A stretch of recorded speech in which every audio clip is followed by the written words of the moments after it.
샬롬.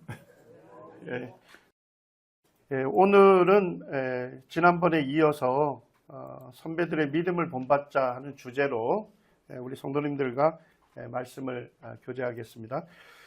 우리 먼저 히브리서 13장 7절과 8절 말씀 함께 읽겠습니다. 함께 읽겠습니다. 시작.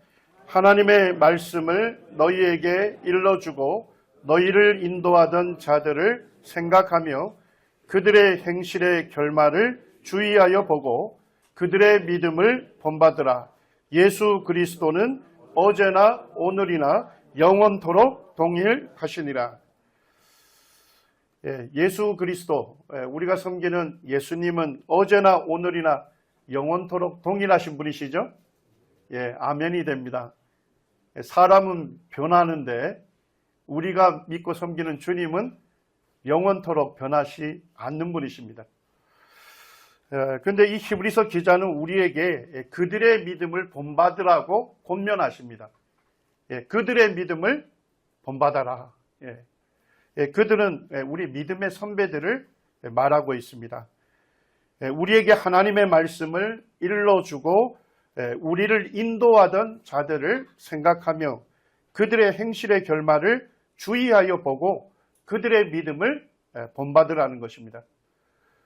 그들이 어떻게 주님을 섬기다가 주님의 부르심을 입었는지 그들의 삶을 생각하고 주의하여 살펴보고 그리고 그들의 믿음을 본받으라. 그래서 선배들의 믿음을 본받는 오늘날 우리에게도 선배들에게 역사하셨던 그 주님께서 그들의 믿음을 본받는 오늘날 우리에게도 동일하게 역사해 주시겠다. 이렇게 약속을 하고 있는 것입니다. 선배들의 믿음을 본받는다면 오늘날 너희에게도 똑같이 역사해 주시겠다. 이렇게 약속을 해 주십니다. 우리 성도님들이 성경을 좀 펼치셔서 사도행전 2장 말씀을 좀 봐주시길 바랍니다. 사도행전 2장 40절에서 42절까지 같이 읽겠습니다. 사도행전 2장 40절에서 42절까지 말씀입니다. 함께 읽겠습니다. 시작. 또 여러 말로 확증하며 권하여 이르되 너희가 이 패역한 세대에서 구원을 받으라 하니 그 말을 받는 사람들은 세례를 받음에 이날의 신도의 수가 3,000이나 더하더라. 그들이 사도의 가르침을 받아 서로 교제하고 떡을 떼며 오로지 기도하기를 힘쓰니라. 아멘. 이 본문의 말씀은 잘 아시죠? 오순절날 믿는 성도들에게 성령께서 임하셨습니다. 구원받은 모든 성도들이 성령으로 충만하게 되었습니다. 그래서 성령께서 말하게 하심을 따라 예수 그리스도를 전파하기 시작했어요. 그때 이 복음의 말씀을 듣던 사람들이 양심의 찔림을 받습니다. 그러면서 복음을 전하는 사도들에게 우리가 어찌 해야 합니까?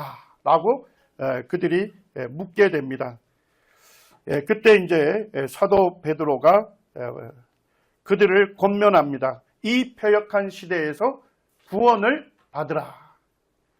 이 패역한 세대, 하나님을 등지고 살아가는 제약된 세대에서 구원을 받으라고 이렇게 권면을 합니다. 41절에 보니까 그 말을 받은 사람들은 그 말을 받은 사람, 자기의 죄를 속죄하여 주신, 용서하여 주신 예수 그리스도를 자신의 주님과 그리스도로 받아들이는 그 사람들이 즉각적으로 뭘 하게 됩니까? 세례를 받았다. 침례를 받음에 이날의 신도의 수가 3,000이나 더하더라.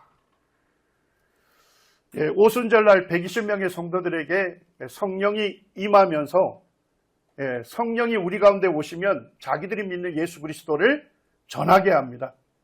성령께서 말하게 하심을 따라 예수 그리스도를 전파하게 됐어요.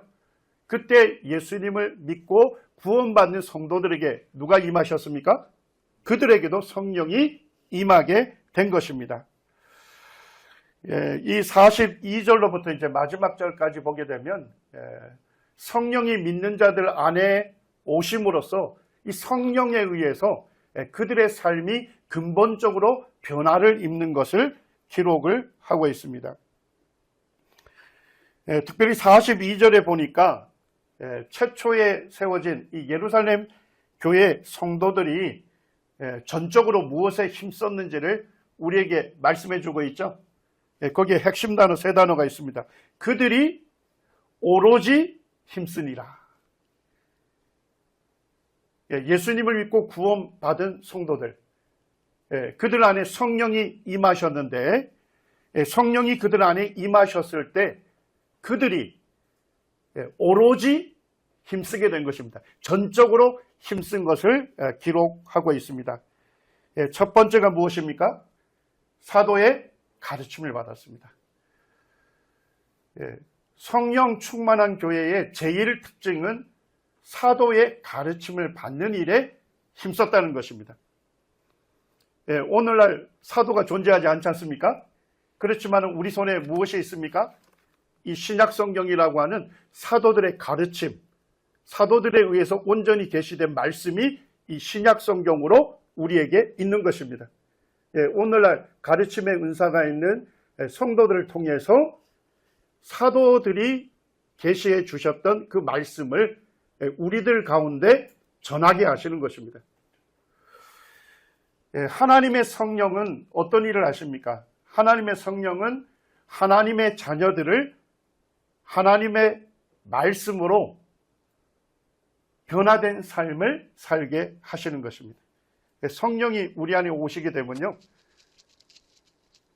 성령께서는 하나님의 말씀을 배우고 그 말씀에 전적으로 순종하도록 우리를 이끌어 가시는 거예요.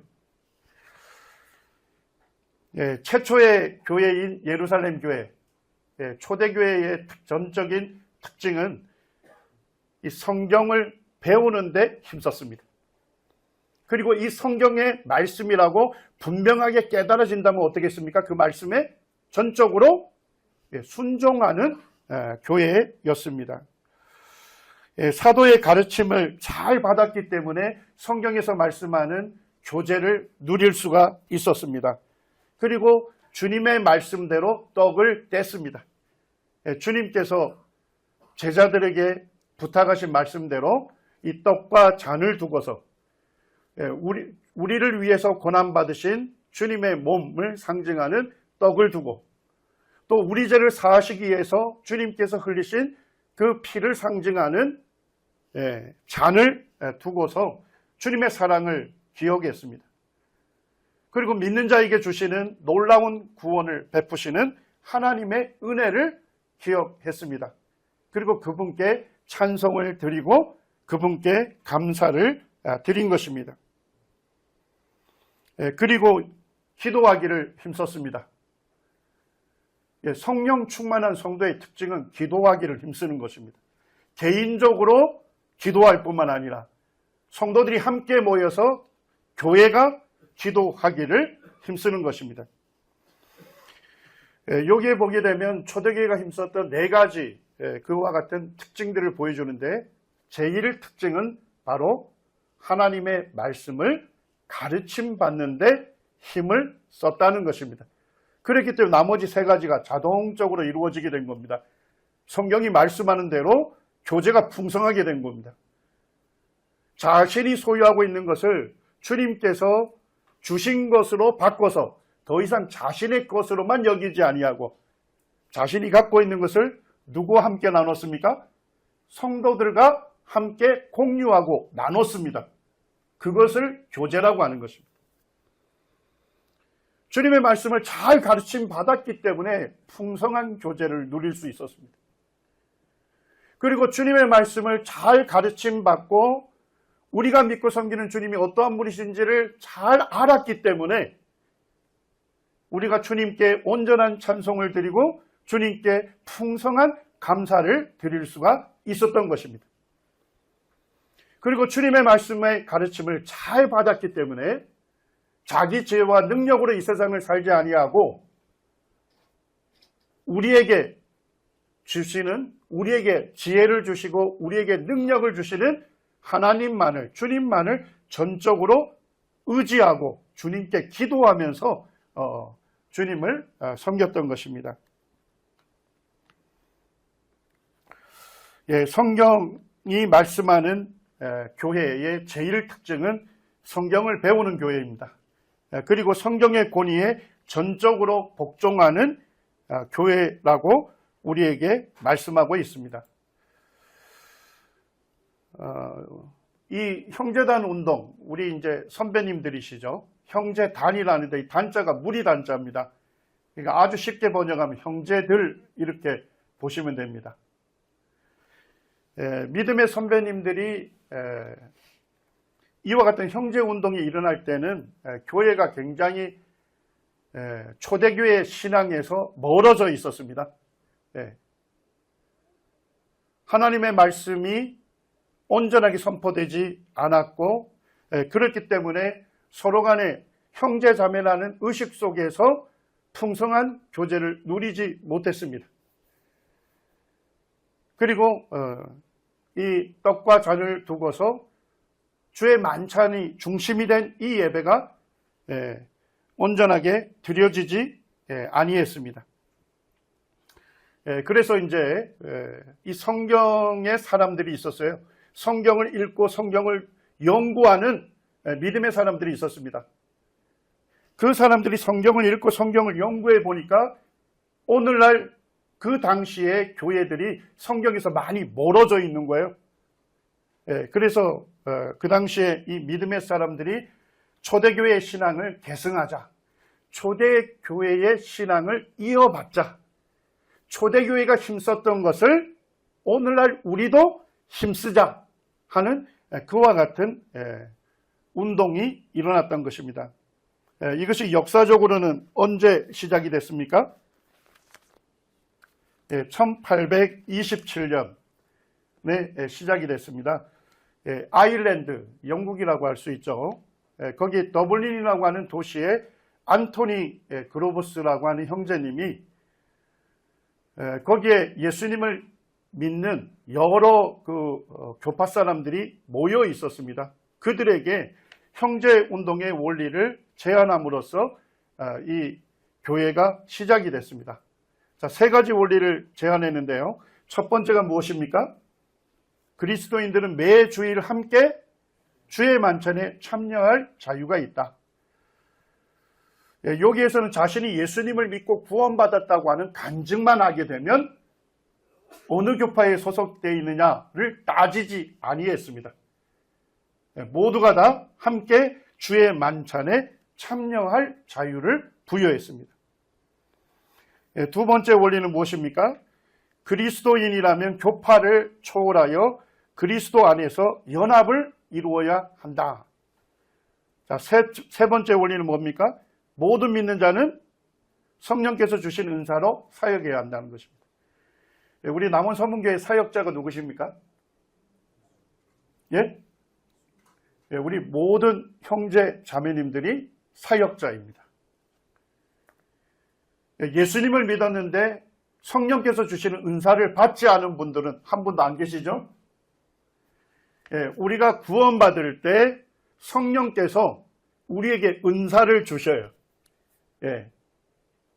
은혜로운 선물, 이것은 함께 그리스도의 몸인 교회를 이루는 형제 자매들을 섬기도록 주신 일을 받게 되는 것입니다.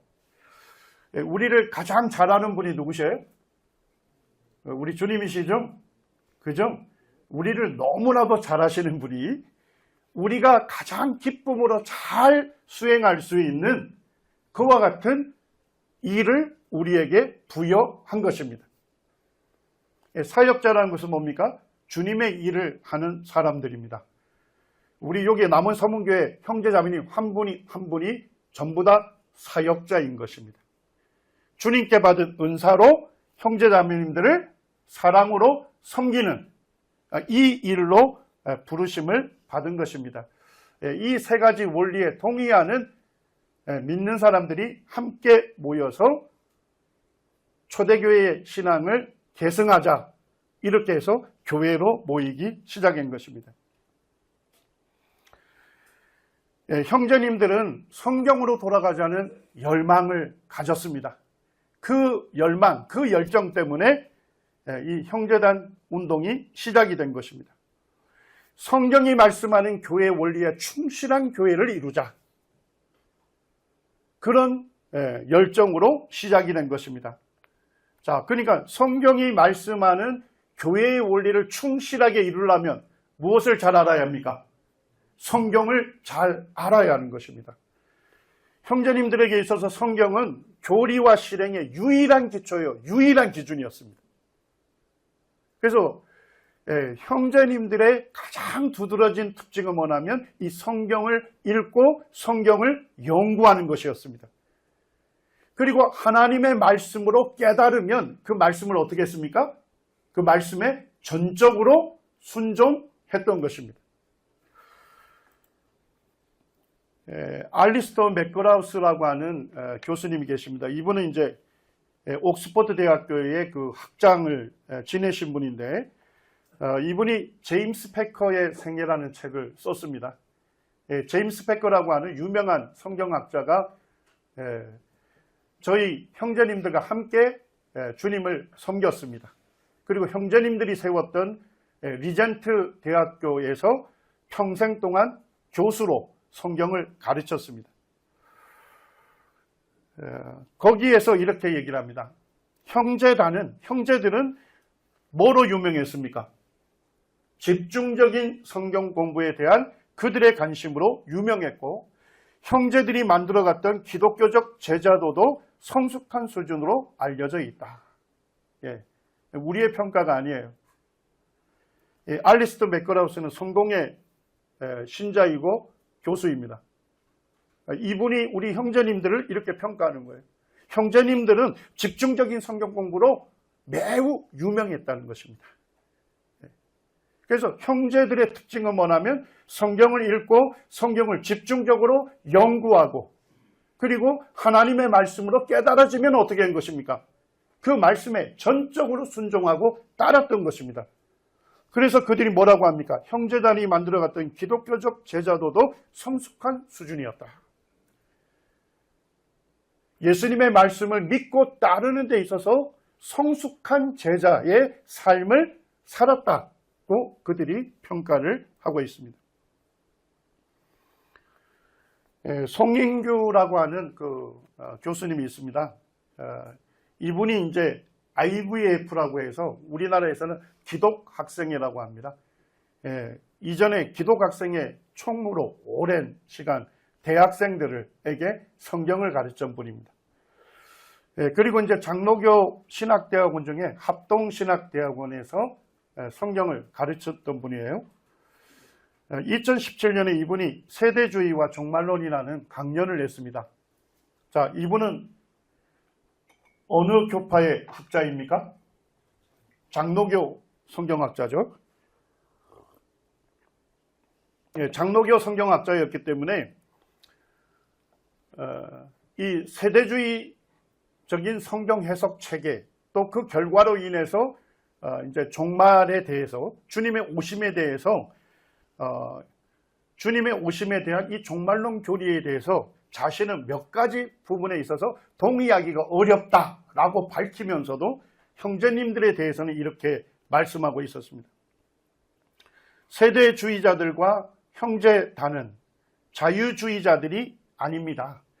복음주의자들이며 경건한 사람들입니다.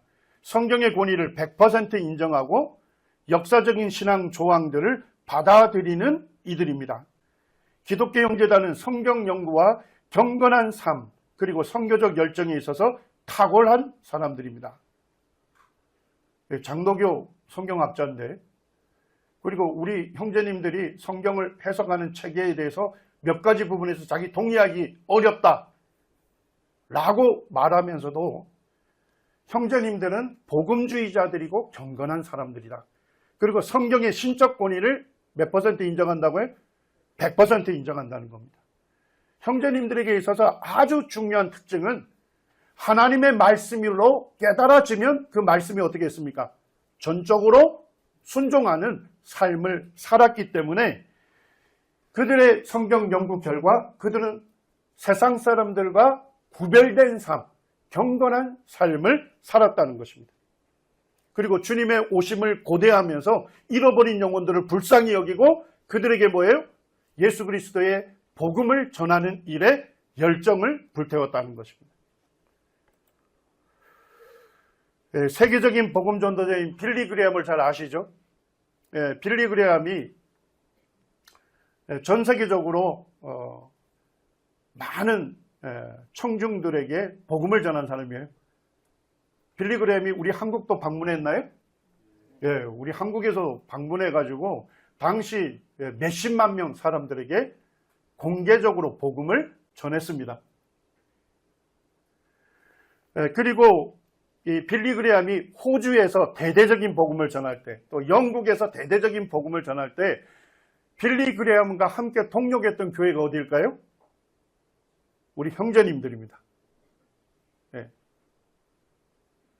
빌리 그레함이 몇만 명 단위의 또는 몇십만 명 단위의 사람들에게 복음을 전했기 때문에 홀로 전하기가 쉽지 않았겠죠.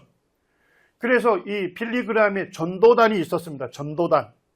예, 그 전도단의 모든 것들을 집행하는 집행위원들이 있었는데 그들 중에 30%가 형제님들이 그 일을 담당했습니다. 빌리 그레함이 이렇게 얘기합니다. 복음주의의 성경학자들은 언제나 형제단에 속한 소들의 우유를 얻어 마셨다. 자, 뭔 얘기인지 아시겠죠? 미국이나 영국 사람들은 주로 뭘 마십니까? 예, 우유 마시잖아요. 예, 우유 마시면서 그들이 성장을 하지 않습니까? 그런데 복음주의 성경학자들이 대부분 누구에 속한 소들의 우유를 마셨다는 겁니까? 형제들. 쉽게 가면 형제님들의 가르침. 형제님들이 저작한 그 책에 영향을 받지 아니한 복음주의 성경학자들은 없다는 것입니다. 쉽게. 그리고 미국의 그 달라스 신학대학원의 공동 창설자였던 이 그리피스 토마스라고 하는 교수님이 계십니다. 이분은 형제님들을 이렇게 평가하고 있습니다. 형제단이야말로 교회 역사상 하나님의 자녀 중에서 진리를 가장 바르게 해석한 사람들이었다. 미국에 있는 성경을 가르치는 신학대학원 중에 가장 복음적이고 복음적인 그런 대학 중에 가장 학문적인 대학이 있습니다. 그 대학이 어딜까요? 달라스 신학대학원입니다. 자, 근데 이 달라스 신학대학에서 성경을 가르친 형제님이 있습니다. 그분이 누굴까요? 아이언사이드입니다. 예. 아이언사이드는 수많은 주석과 강해서를 썼고 단행본을 발행했습니다. 예. 오늘날 우리말로 번역되어 있어서 기독교 출판사에서 아이언사이드 형제님의 책이 굉장히 많이 우리나라에서도 출간되어 있습니다. 예, 그의 동료가 되는 이 토마스 교수님이 이렇게 평가를 하고 있는 겁니다. 교회 역사상 하나님의 자녀들 중에서 진리를 가장 바르게 해석한 사람들, 그들이 바로 형제들이었다. 이렇게 밝히고 있는 것입니다. 제가 갖고 있는 책 중에 점진적 세대주의라는 책이 있습니다. 이 사우스 웨스턴 침례신학대학원의 블레이징 교수님과 그 다음에 이제 달라스 신학대학원의 데럴 박이라고 하는 두 분의 교수님이 쓰신 책이에요. 거기에서 세대주의가 어떻게 발생을 했고 어떻게 확산이 됐는지 그 내용을 적으면서 이렇게 밝히고 있습니다. 형제단 교회는 개인적인 경건과 성경 연구에 대한 관심이 높아지는 것을 목도했다. 이 운동으로 인해 많은 양의 주의적이고 경건한 신앙 서적들이 탄생했으며 넬슨 다비, 조지 물러, 윌리엄 켈리, C.H. 맥킨토시와 같은 저자들이 유명해졌다. 형제단 교회의 저작들은 복음주의 개신교회에 어떤 영향을 끼쳤습니까? 엄청난 영향을 끼쳤다. 그리고 D.L. 무디, C.I. 스코필드 이와 같은 저명한 사역자들이 바로 형제들에 의해서 영향을 받은 사람들이다 라고 밝히고 있습니다.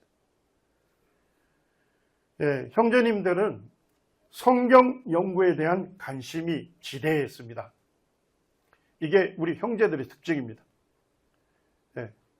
왜냐하니까 이 성경이 믿음과 실행에 있어서 유일무이한 기준이기 때문에, 기초이기 때문에 형제님들은 늘 성경을 읽고 연구를 한 것입니다. 그리고 하나님의 뜻으로 분명하게 깨달아지면 그 말씀에 전적으로 순종한 거예요. 그래서 세상 사람들과 구별된 삶을 살았습니다. 기성교파 사람들과 구별된 경건한 생활을 했던 것입니다.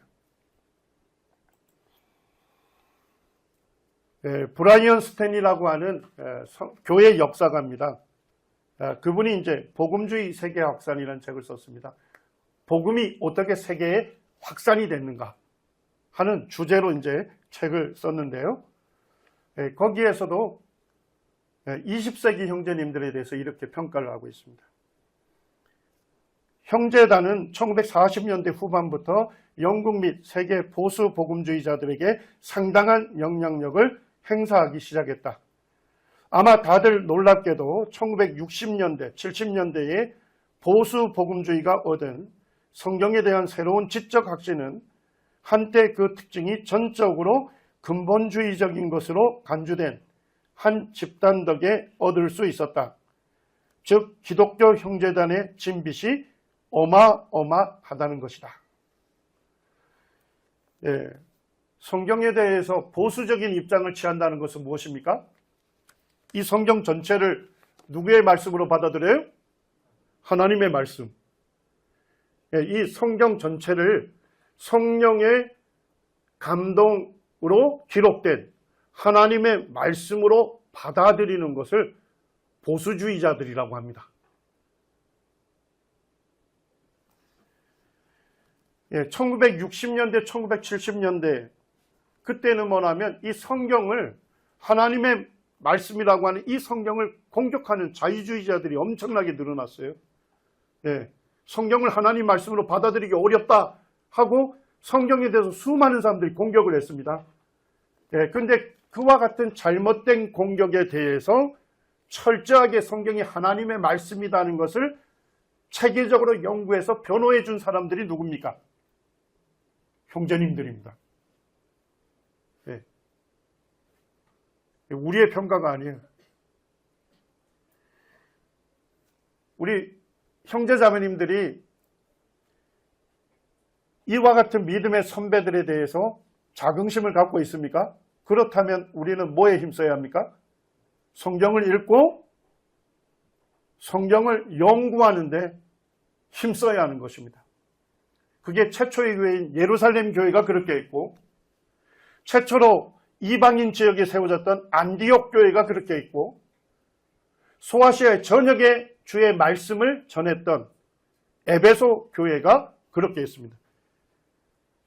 성령 충만한 교회의 제일 특징은 바로 성경을 읽고 묵상하고 그리고 성경을 연구해서 하나님의 말씀으로 깨달아지면 그 하나님 말씀에 전적으로 순종하기 때문에 그것은 세상 사람들이 다 아는 겁니다. 형제님들은 성경에 대해서 보수주의적인 입장을 견지했습니다. 이 성경 전체가 하나님의 말씀으로 믿었습니다. 믿었을 뿐만 아니라 어떻게 했습니까? 그와 같은 확신 속에서 학문적인 접근을 또한 중요시 했던 것입니다. 우리 19세기 형제님들이 성경을 연구해서 하나님의 뜻으로 받아들였을 때 그들이 뭐하기 힘썼을까요? 책을 쓰는데 힘썼습니다. 아까 그래서 형제님들이 쓴 수많은 책들이 뭐예요? 복음주의적인 성경학자들에게 지대한 영향을 미쳤다 했지 않습니까? 예, 우리 형제님들은 학문적인 접근도 중요시 여겼던 겁니다. 그러니까 자신들이 성경에 관한 책들을 썼지 않습니까? 자, 책을 썼다는 것은 뭡니까? 읽혀지기가 원했다는 것이죠. 그 신앙서적이. 맞습니까? 예, 우리 형제님들은 이 성경을 읽고 연구하는 데도 힘썼을 뿐만 아니라 시간을 내서 그것을 책으로 집필을 했습니다. 그리고 그 책이 기독교계에 널리 많은 사람들에게 읽혀졌던 것입니다. 예, 특별히 이제 20세기의 그 최고의 복음주의 신약학자라고 하고 성경의 변증가로 알려진 F.F. 브루스 형제님이 있습니다. 형제님은 순회 전도자이신 부모님 밑에서 출생을 했습니다. 그리고 형제님은 여러 대학에서 성경을 가르치는 교수였어요. 근데 이제 제가 쭉 조사를 해보니까 이 형제님이 신학대학원을 나온 게 아니었더라고요. 형제님은 살라어를 전공했습니다. 그리스어, 고전을 전공했어요. 그리고 그리스어로 기록된 성경이 있죠? 무슨 성경입니까? 신약성경. 네, 신약성경 연구를 한 겁니다. 놀랍게도 F.F. 브루스 형제님은 수많은 책을 쓰고 여러 대학에서 성경을 가르치는 교수였는데도 박사학위를 안 했더라고요. 네, 박사학위를 안 했어요. 네, 그런데 여러 대학에서 명예박사학위를 부여했습니다. 그리고 영국에 있는 기독학생회와 또 틴들 성경연구회라고 하는 그 연구회에서 형제님이 활약을 했습니다. 형제님이 쓰신 주석서와 단행본이 몇 권 정도 된답니까? 60여 권이 됩니다. 그리고 아마 우리나라에서도 한 절반 정도가 번역이 됐어요. 요번에 제가 이거 준비하면서 제 서재 F.F. 브루스 형제님 책이 몇 권인지 세봤습니다. 제가 눈으로 본 것만 21권을 갖고 있습니다. 형제님이 많은 책을 썼을 뿐만 아니라 그 책이 오늘날 우리 한국 사람들에게도 한국말로 번역이 돼서 수많은 기독교계의 성경학자들과 그리고 그리스도인들에게 읽혀지고 있는 것입니다. 형제님은 탁월한 학문적 성과를 인정받아서 왕립학술원의 특별회원으로 추대가 됐고 구약연구협회의 협회장을 지냈고 신약연구협회에서도 회장을 역임했습니다. 그리고 주님의 부르심을 받을 때까지 일평생 형제단과 친밀한 교제를 나누었습니다. 제가 되게 놀랐던 것은 형제님이 처음 쓰신 책이 60권 중에서 최초로 쓴 책이 1943년에 신약성경 문안연구라는 책을 썼어요. 그리고 소제목이 신약성경을 신뢰할 만한가? 자, 43년에 썼으니까 아주 오래전이죠. 네. 그런데 우리나라에서 오랫동안 이 책이 번역돼서 읽혀졌고요. 2016년에는 다시 한 기독교 출판사에서 신약성경을 신뢰할 만한가 하는 책을 또 출판을 했어요. 그러니까 책이 아주 오래전에 쓰여졌는데도 지금도 우리말로 번역돼서 읽혀진다는 것은 무슨 뜻입니까? 그 책의 내용이 많은 시간이 지났음에도 불구하고 성경이 역사적 사실이고 하나님의 말씀이라고 하는 그 변호가 아주 지금도 뭐할 만하다는 겁니까? 받아들일 만한 것이다 하는 의미에서 이 책이 계속 출간이 되고 있는 것입니다. 형제님 많은 책들이 지금 기독교 출판사에서 출판을 해서 우리말로 지금 읽혀지고 있습니다. 이 책에서 이렇게 또 얘기합니다. 형제단은 또한 전후시대 2차 세계대전 직후에 가장 저명한 보수 복음주의 성경학자 F.F. 브루스를 배출했습니다. 그는 고전 그리스어 교수로 일했는데 그는 성경학자라기보다는 주로 고전학자였음에도 불구하고 기독학생의 성경연구위원회가 마련하는 여름 성경학교에서 신약 전문가로 활약했습니다. 신약 성경을 가르치는 전문가로 성경학자로 활약했습니다. 자, 근데 그때 함께 일했던 구약 성경을 가르쳤던 학자가 누굽니까? W.J. 마틴이라고 하는 교수인데 이분도 누구예요? 형제님이십니다. 리버풀 대학교의 형제님인데 이 형제님도 신학을 하지 않았어요. 이 형제님 뭘 전공했습니까? 세모를 전공해가지고 히브리어로 기록된 구약 성경에 정통했던 겁니다. 그렇게 해서 영국 지성사의 사람들에게 이 구약 성경을 가르치는 일에 쓰임을 받았습니다. F.F. 브루스 형제님은 이렇게 얘기합니다. 성경은 그 자체로 참되고 충분한 인도자로서 절대적으로 신뢰할 만하다. 공식적으로 설명하는 진술에 동의하는 브루스는 성경이 진리를 진지하게 탐구하는 영혼을 결코 잘못된 길로 인도하지 않는다고 확신했습니다. 자, 뭔 얘기입니까? F.F. 브루스는 이 성경 전체를 뭐로 받아들였어요? 하나님의 말씀으로 믿었습니다. 그죠? 그리고 그와 같은 확신 속에서 뭘 했다는 거예요? 성경을 철저하게 연구했고 성경이 하나님의 말씀이라는 것을 철저하게 변호하는 일에 힘썼다는 것입니다.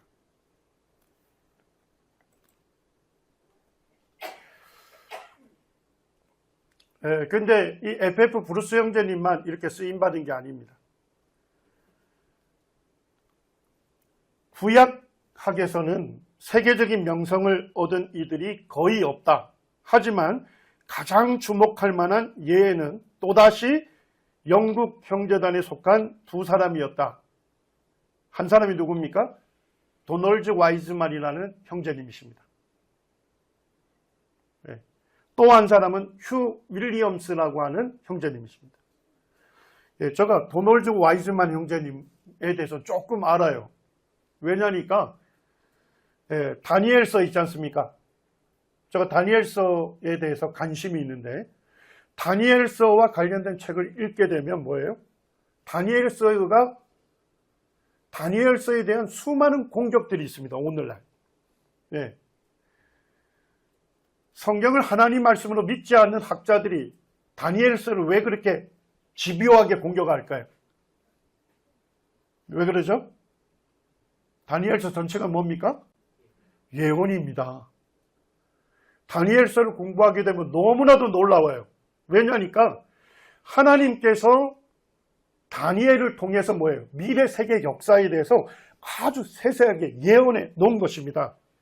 그런데 그 예언대로 어떻게 된 겁니까? 역사적으로 그대로 성취되어 왔어요.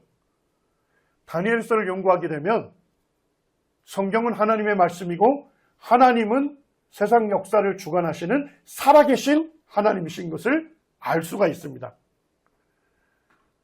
그렇기 때문에 이 성경을 하나님 말씀으로 믿지 않는 수많은 학자들이 뭘 공격해요? 다니엘서를 공격합니다. 근데 다니엘서에 대해서 쭉 쓰여진 책들을 읽다 보면 누구 이름이 나오느냐? 와이즈만이라는 이름이 계속 나와요. 와이즈만.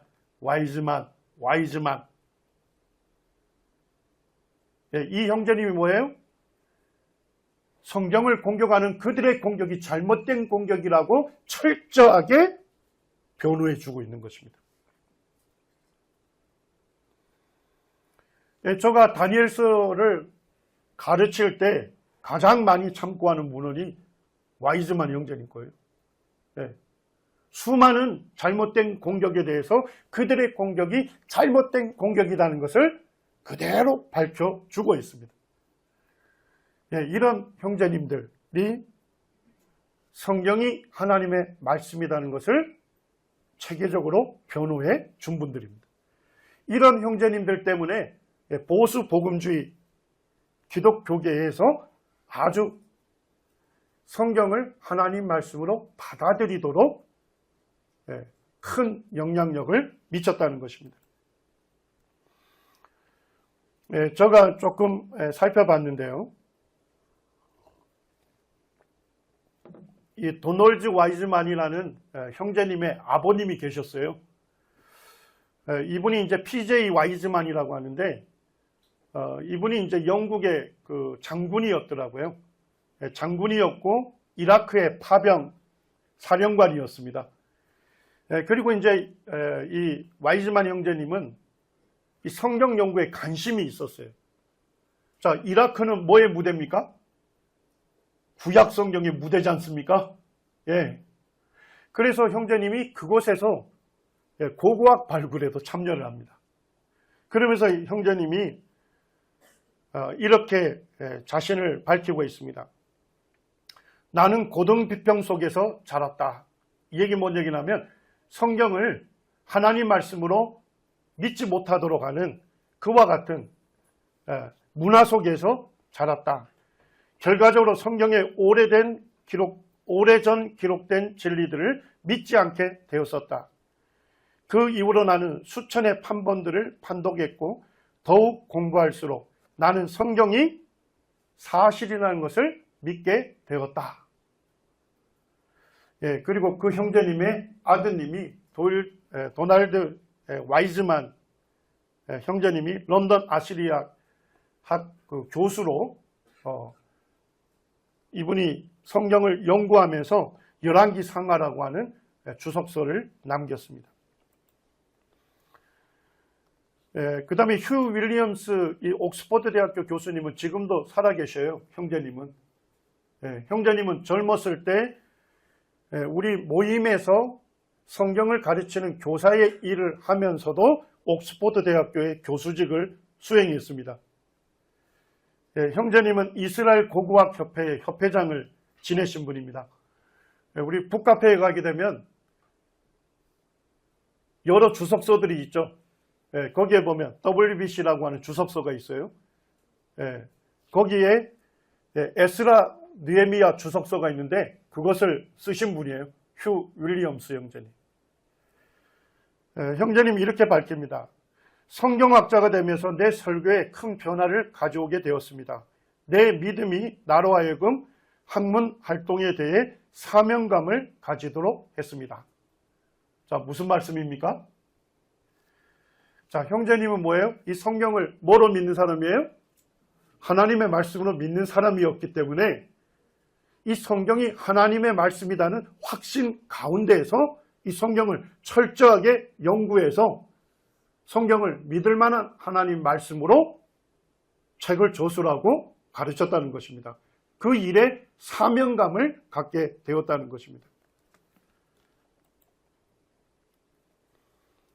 해롤드 로던이라고 하는 런던 신학대학의 교수도 이렇게 얘기합니다. 형제단의 공헌과 경험은 그들의 수와 비교할 때 뛰어난 것입니다. 그들은 성경이 계속 비난의 세례를 받았을 때 변함없이 성경의 권위를 뭐 했습니까? 고수하였습니다. 성경학자 중에 제임스 패커라는 분이 있습니다. 제가 대학생 때 제임스 패커의 책에 있는 내용 일부를 읽게 됐어요. 그런데 제가 읽으면서 하나님에 대해서 너무나도 놀랍게 기록해 놨더라고요. 그래서 이제 제가 이분의 책을 샀습니다. 하나님을 아는 지식이라는 책입니다. 전 세계에 어마어마하게 구독이 된 책이에요. 저는 이 책을 사가지고 토요일 저녁마다 한 장씩을 읽었어요. 한 챕터씩 읽으면서 예배를 준비했습니다. 제가 믿고 섬기는 하나님에 대해서 너무나도 놀랍게 기록이 되어 있는 겁니다. 그 책을 읽으면서 그 책에서 말씀하는 성경 구절을 찾아서 묵상했습니다. 그리고 제 심령이 그냥 기쁨으로 충만했어요. 그리고 주일날 아침에 주의 만찬에 드려지는 예배에서 감사기도를 드렸습니다.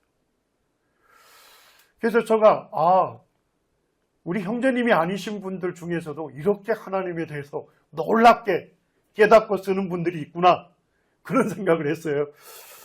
3년 전에 우리 형제님들 몇 분하고 저 영국 대형박물관 공부하러 간 거 아시죠?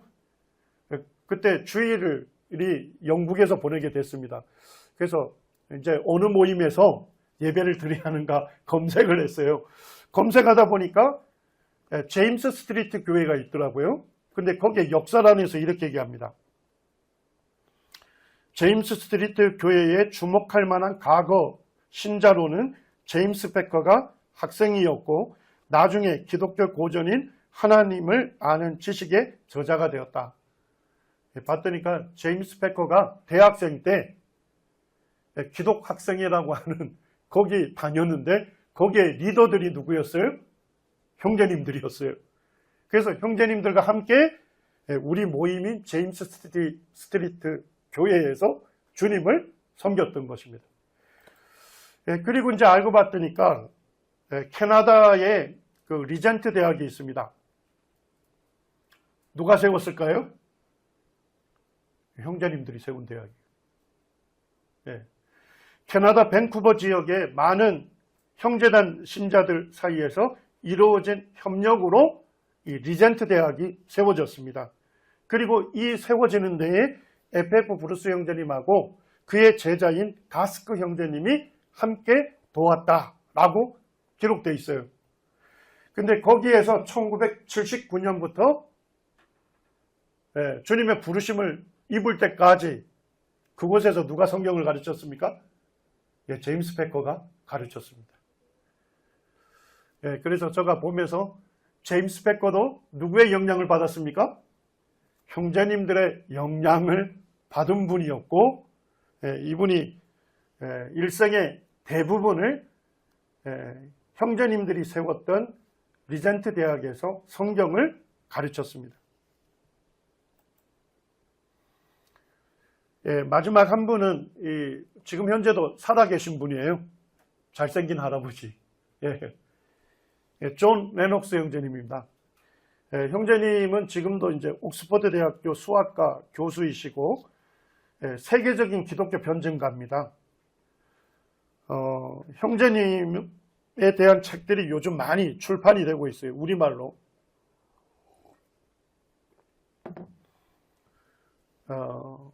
하나님을 믿지 않는 무신론자들 중에 쟁쟁한 무신론자들이 있어요. 스티븐 호킹이라고 하는, 혹시 그분 아시나요? 이분은 하나님 안 믿는 사람이에요.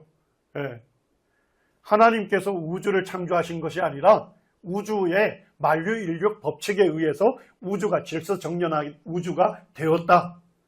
하나님 존재하지 않는다. 이렇게 공개적으로 전하는 과학자입니다. 유명한 교수죠. 그 다음에 리차드 도킨스, 오늘날 우리 청년들 신앙을 엄청나게 공격하는, 무너뜨리는 사람입니다. 크리스토퍼 히친스, 이런 쟁쟁한 무신론자들과 우리 존 레녹스 형제님이 공개적인 논쟁을 하신 분이에요. 그리고 성경은 하나님의 말씀이고 하나님은 이 세상을 창조하신 창조주다 하는 것을 철저하게 변호를 하신 분입니다. 혹시 관심이 있으시면 존 레녹스와 리차드 도킨스의 공개 토론 유튜브에 치시면 형제님 쭉 토론하는 게 나옵니다. 우리말로 다 밑에 번역이 되어 있습니다. 형제님이 성경을 아주 철저하게 변호하고 있어요. 리차드 도킨스가 굉장히 무안해하고 힘들어할 정도로 형제님이 성경이 하나님 말씀이다. 하나님께서 우주 만물을 지으신 유일한 설계자이시다 하는 것을 변호하고 있습니다. 그리고 한국에도 많은 책들이 지금 번역되어 있어요. 최근에 많은 책들이 나오고 있습니다. 생명의 말씀사, 브란노 출판사 이런 데에서 형제님 책을 번역하고 있습니다. 지금 리차드 도킨스와 함께 공개 토론하고 있는 거예요. 텔레비전 공개 방송 토론회를 하고 있습니다. 2019년에는 세계 형제단 수양회에서 주강사로 말씀을 전하셨고 우리나라 고려대학교하고 베리타스 포럼이 공동으로 주최하는 세계적인 포럼이 있습니다. 지성인들을 초청해서 이 성경이 진리의 말씀이라는 것을 토론하고 강연하는 그런 포럼이 있습니다. 2020년에 형제님 홀로 주강사가 돼서 이 토론회를 이끌었습니다. 자, 제가 기독교 형제단의 역사와 믿음이라는 책을 소책자로 썼죠. 그리고 이제 그거를 유튜브로 촬영했어요. 그리고 맨 뒤에다가 혹시 기독교 형제단에 대해서 더 알고자 하시는 분들은 저의 전화로 전화를 하도록 했습니다. 전화번호를 거기다 했어요. 몇 분이 전화가 왔어요. 몇 분이. 그 중에 기성교회 지금 현재 목사님 한 분이 전화가 왔어요.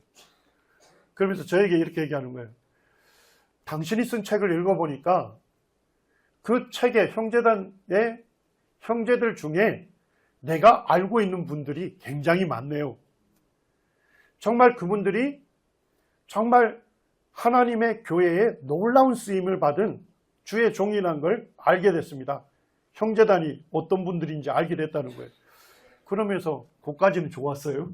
그 다음에 저에게 추가적인 질문을 하는 거예요. 혹시 오늘날 한국 기독교계에 알려진 한국 성경학자가 있습니까? 그렇게 얘기를 하는 거예요. 그러니까 당신들의 선배들은 탁월한 성경학자여서 복음주의 기독교계에 엄청난 영향을 미쳤는데 혹시 한국 형제단 중에 기독교계에서 잘 이름만 얘기하면 알만한 그런 학자가 있습니까? 라고 도전을 하더라고요. 그래서 이제 제가 좀 변호를 했습니다. 어떻게 변호인지는 나중에 개인적으로 물어보시기 바랍니다. 그러면서 이분이 저에게 충격적인 얘기를 하는 거예요. 아버지가 독립투사라고 해서 자식이 독립투사로 사는 것은 아니지 않습니까? 저에게는 굉장히 도전적인 말씀이었어요. 여러분들의 선배들이 성경의 사람들이다 하는 걸 인정하겠다는 겁니다. 성경을 읽고 묵상하고 연구해서 하나님의 말씀으로 깨달아지면 그 말씀에 전적으로 순종해서 세상 사람들과 완전히 구별된 경건한 삶을 살았고 잃어버린 영혼들에게 복음을 전하고자 하는 열정을 품은 그래서 전 세계에 짧은 시간에 복음을 확산하는데 당신들이 쓰임받은 것은 인정합니다.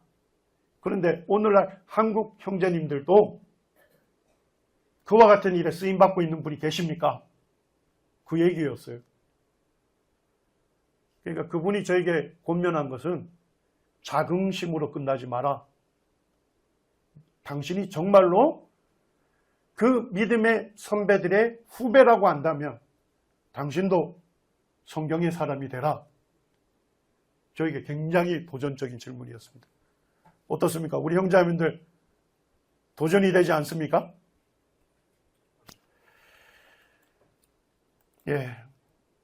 형제님들에 대해서 제가 오늘 짧은 시간 전해진 것을 좀 요약하겠습니다. 형제님들은 무오한 성경, 이 오류가 없는 성경에 대해서 철저하게 연구해서 이 성경이 하나님의 말씀이라는 것을 변호하는 데 힘썼습니다. 그리고 하나님 말씀에 대해서 전적으로 순종했습니다. 또 하나 놀라운 일은 뭡니까? 우리 형제님들은 우리 안에 갇혀있는 분들이 아니었어요. 형제님들은 복음적인 교회들과 교류하면서 그들에게 선한 영향력을 미쳤습니다. 제가 이번 추석 기간 내내 서청주 교회 그 방기만 형제님 아시죠? 우리 예전에 여기 성도 집회 오셨어요. 작년에 박사학위 논문을 쓰셨어요. 그 제목이 기독교 형제단 출현의 역사적, 신학적 배경에 관한 연구. 그래서 굉장히 두껍더라고요. 제가 선물을 받았거든요. 그리고 이번 이제 추석 내내 정독을 했습니다. 줄쳐가면서. 저의 생각도 좀 달면서. 거기에서 형제님이 우리 한국 형제단에 대해서 우리가 어떻게 이제 주님을 섬기고 기독교계와 교류해야 하는지에 대해서 이러한 제안을 했습니다. 한국 형제단은 복음을 전하고 순수한 신자들의 모임으로서의 교회를 세우고 하나님께 예배드리는 것에 중점을 두었습니다. 하지만 자신들의 신학적 정체성을 기독교계에 알리거나 다른 그리스도인들과 교류하거나 협력하는 일에는 소홀했습니다. 복음 안에서 협력하고 선한 영향력을 미쳤던 선배님들의 신앙을 계승 발전해 나가야 할 것입니다. 동감하십니까? 예, 우리 선배님들은 성경을 철저하게 연구해서 책을 썼고 그 신앙서적은 기독교계에 엄청난 영향력을 미쳤습니다. 예, 마지막 슬라이드입니다. 또 한 가지를 형제님이 말씀했는데 제가 전적으로 공감을 했습니다. 초기 형제단의 지도자들은 대부분 귀족 출신이거나 부유한 상인들이거나 전문직 종사자들로 재정적으로 자비량이 가능했습니다. 19세기 형제님들은 부유한 층이었어요. 대부분. 그래서 형제님들은 이미 뭐예요? 귀족들은 누구로부터 재산 상속받습니까? 부모로부터 재산 상속받기 때문에 일 안 해도 먹고 살아요. 그리고 학자로서의 자질을 갖춘 분들이 많았습니다. 그럼에도 형제님들은 하나님의 종이 되기 위해서는 특정 교육기관에서의 교육과 훈련보다 하나님이 주시는 소명을 따라 삶을 통해서 그의 인격과 영성이 성장함으로 준비되는 것이 옳으며 오히려 더 탁월하다고 확신했습니다. 자, 뭔 얘기인지 이해가 되시죠? 예, 형제님들은 어떤 특별한 신학대학원 이런 데 가서 거기서 교육받고 훈련받는 것보다 하나님의 부르심의 소명이 확실하고 삶으로 주님을 닮은 인격과 영성이 준비된 그런 일꾼이 일꾼이 일꾼되는 것이 옳은 것이며 더 탁월하다는 확신이 있었다는 것입니다. 저도 이것에 동감합니다. 예, 그러면서 오늘날에 대해서 이렇게 얘기합니다. 하지만 세월이 흐르면서 체계적인 교육과 훈련이 부재했다는 것입니다. 그리고 사역자들의 생활고로 인한 적지 않은 어려움이 발생했고 교육과 목회를 담당할 후계를 잇는 것에 어려움이 발생하고 있다는 것입니다. 19세기 형제님들은 성경에 대한 탁월한 학자들이었습니다.